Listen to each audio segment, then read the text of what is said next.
કચ્છના જળ સંસાધનો માટે ઐતિહાસિક ક્ષણ. ગુજરાતમાં સૌપ્રથમવાર કચ્છ જિલ્લાના 281 ગામોના કુલ 910 તળાવોને મહેસૂલી રેકર્ડ પર લાવવાની ઝુંબેશ સફળતાપૂર્વક પૂર્ણ થઈ છે.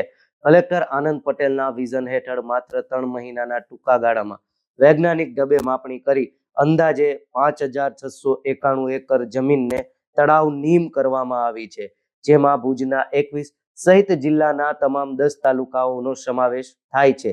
હવે આ તળાવોને સત્તાવાર દરજ્જો મળતા ત્યાં બ્યુટિફિકેશન, અમૃત સરોવર અને સુજલામ સુફલામ જેવી યોજનાઓ હેઠળ જળ સંચયના કામો વેગવંતા બનશે. આનાથી ભૂગર્ભ જળના સ્તર ઊંચા આવશે અને પર્યાવરણનું જતન થશે.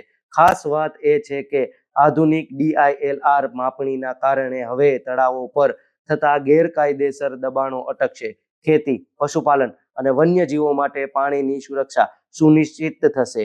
કચ્છ વહીવટીતંત્રનું આ પગલું આવનારી પેઢી માટે જળ સમૃદ્ધિની ગેરંટી બનશે.